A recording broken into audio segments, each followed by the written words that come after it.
It started with the sound of boots on gravel and the crisp snap of salutes echoing across the training grounds of Fort Valor, a place known for producing the fiercest warriors in the country.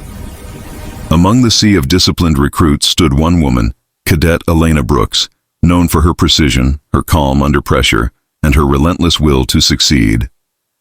She wasn't the strongest nor the fastest, but she was the one everyone respected. Her focus was unshakable.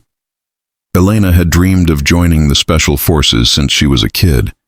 Her father was a veteran, a quiet man who'd taught her that true strength isn't about muscle, it's about mindset. Every morning before dawn, she'd push herself beyond her limits. She ran extra miles, lifted heavier weights, and trained until her hands were raw. Her instructors admired her, but some of her male peers resented her. They couldn't stand that she outperformed them, even when they tried to make things harder for her. During one of the toughest field exercises, the cadets were tasked with a brutal 30-mile endurance course through rough, rocky terrain. The rules were simple. Reach the extraction point within 12 hours, carrying full combat gear and a 40-pound pack.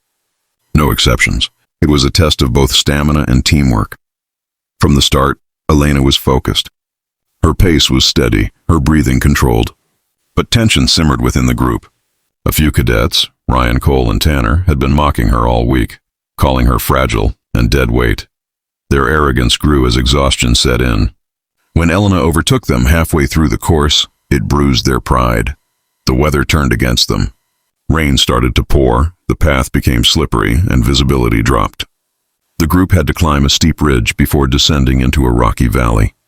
Elena reached the top first, scanning the map under the flicker of lightning. That's when she heard a shout. "Hey Brooks, don't slip!" "Wouldn't want you breaking something." She ignored them and began her descent carefully. But then, it happened. One of the cadets, out of anger or stupidity, tossed a loose rock down toward her. It wasn't meant to hurt her, just to scare her. But the rain-soaked slope betrayed them all. The rock dislodged others, and in seconds a cascade of stones came tumbling down. Elena had no time to react. A massive one struck her legs with a horrifying crack. She screamed and tumbled down the slope, her body slamming against the earth until she hit the bottom. Silence followed. The rain softened, but all that could be heard was Elena's ragged breathing. She tried to move, but her legs didn't respond. Pain consumed her. The cadets panicked. Ryan yelled, "We've got to get her up!" But the moment they saw her legs, twisted and broken, fear overtook them. Cole muttered, "We'll never make it carrying her. She's done." They left her. In disbelief and agony, Elena watched their silhouettes fade into the mist. Alone, broken, and miles from base, she felt the sting of betrayal sharper than any pain in her body. But she remembered her father's words, "You only lose when you stop fighting." So she didn't. She tore a strip from her uniform and tied it around her legs to stop the bleeding. Using her rifle as a crutch, she dragged herself inch by inch toward the valley floor. The cold seeped in. Her vision blurred, but she kept going. Hours passed. The night was filled with distant thunder and howling wind, but her focus was absolute. She refused to die there. By morning, a search team found her, dehydrated, in shock, and barely conscious. She was airlifted to the base hospital. The doctors were astonished she'd survived. Both her legs were shattered, the bones splintered beyond easy repair. Months of surgery and rehabilitation lay ahead.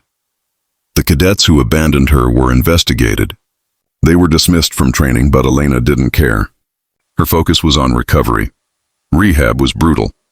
Every day was a battle. She had to relearn how to move, how to walk, how to exist in a body that had betrayed her. There were moments when she broke down, when the pain was unbearable and progress felt non-existent. Some whispered that her career was over, but Elena had other plans. She studied special forces tactics while confined to her wheelchair. She trained her upper body relentlessly. Pull-ups, weights, martial arts adapted for limited mobility. She learned to shoot from sitting positions, to fight using leverage instead of strength. The instructors noticed her determination. One of them, Captain Reyes, a legend in the force, approached her one day. "You've got something most soldiers don't," he said. "Heart. You can't teach that. You've already passed the real test." Months later, when she could finally stand with braces, she applied for an experimental program within the Special Forces. designed for adaptive soldiers who had lost limbs or sustained severe injuries but still wanted to serve. Everyone doubted her, but Elena didn't flinch. Training was even harder than before. Her legs couldn't support long runs, so she built endurance through swimming and hand-to-hand drills. She specialized in tactical intelligence and cyber warfare, roles where speed was less about running and more about thinking. But what truly set her apart was her combat technique. She could disarm opponents twice her size using leverage and precision. In close-quarters combat, she became unstoppable.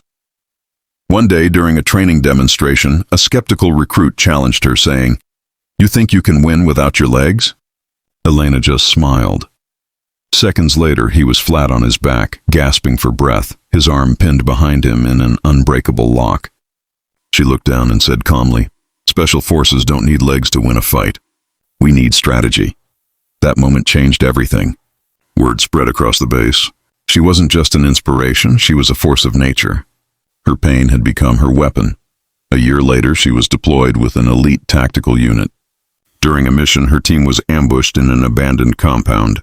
Under heavy fire, Elena coordinated a counterattack using drones and infrared scans to detect enemy movement. When the team's communications went down, she crawled under gunfire to rewire the system manually. Her actions saved 6 lives that day.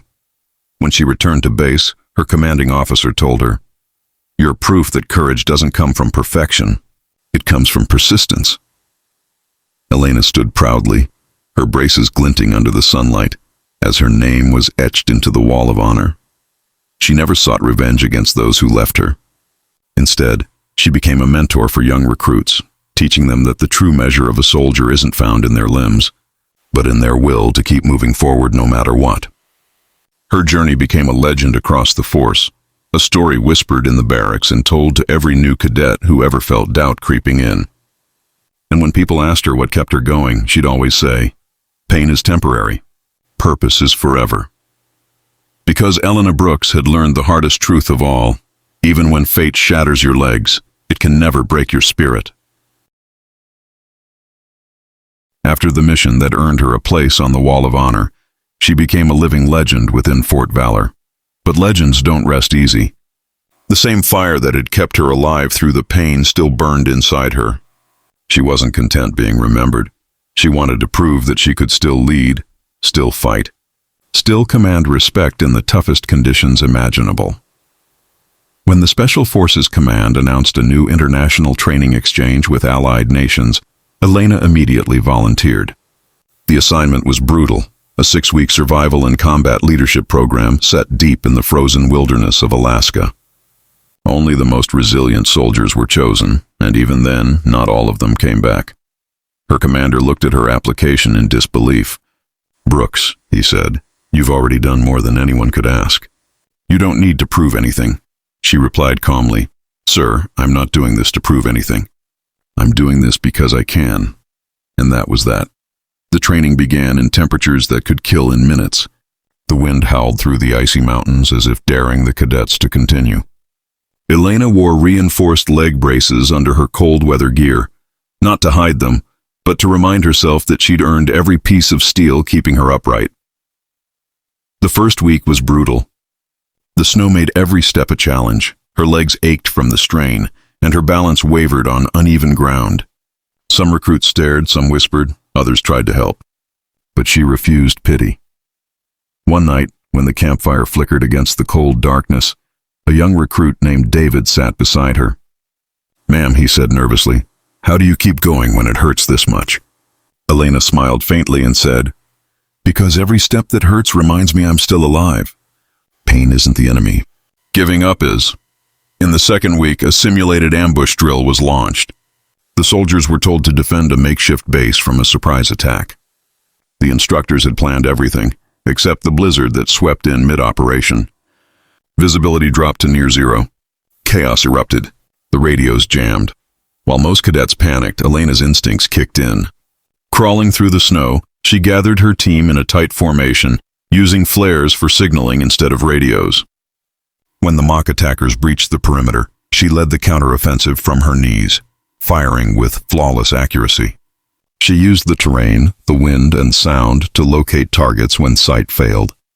After the drill, the instructors were speechless. One of them finally said, "Brooks, you didn't just survive the storm, you controlled it." Her leadership became the backbone of the entire operation. When the training ended, she was the only soldier to complete every phase without quitting. The others, hardened men from various countries, saluted her not as a symbol of pity, but as a commander who had earned their respect. Upon returning to base, Elena was promoted to tactical instructor. She could have taken a desk job, but instead she chose to train recruits, especially those who thought their injuries made them weak. Her sessions weren't easy. She pushed them to the edge, mentally and physically. Strength, she told them, isn't about what your body can do. It's about what your mind refuses to stop doing. One day, during a drill, a recruit with a prosthetic leg collapsed from exhaustion. The others hesitated, unsure if they should help or let him stand on his own. Elena walked up, kneeled beside him and said softly, "Do you know what they said when I broke both my legs? That I'd never walk again. You can't listen to their voices. You make your own." The recruit looked up, determination returning to his eyes. He got up. Moments like that became her trademark. Her story spread beyond the base. Military academies invited her to speak. Documentaries were made, and her name was whispered in the halls of every special forces unit around the world. But fame wasn't what drove her. One evening, she received a letter from the same cadet, Ryan, who had been part of the group that caused her accident years earlier. He was in prison now, dishonorably discharged and consumed with guilt. His letter said, "I don't expect forgiveness. I just want you to know that every day I think about what I did. You were stronger than all of us even before we broke you." Elena read it quietly, then folded it away. She didn't respond. Some wounds didn't need closure. They needed peace. Years passed. Technology advanced. The military began integrating advanced exoskeletons, wearable machines that amplified strength and movement. Elena volunteered for the prototype program, becoming one of the first human soldiers to merge with the new tech. With it, she could run again, faster than before, stronger than ever. But even with that power, she never forgot where she came from. She would often deactivate the suit during training to remind herself what true endurance felt like. The weight of the braces, the ache of the scars, the reminder that resilience isn't built from comfort. During one mission overseas, her team was pinned down inside a hostile village. Ammunition was running low, and the enemy was closing in fast. Elena switched off her exosuit to conserve power and crawled through rubble to reach a wounded comrade. She dragged him out under heavy fire, using only her upper strength and sheer will. When asked later why she didn't use the exosuit, she replied, "Because machines can't replace courage." Her quote became immortalized in military history. Years later, when she finally retired, she stood at the academy grounds once more, the same place where she'd first been broken. A new generation of cadets stood in formation before her. She looked over them and said, "When I stood here years ago, I thought strength meant perfection. I was wrong.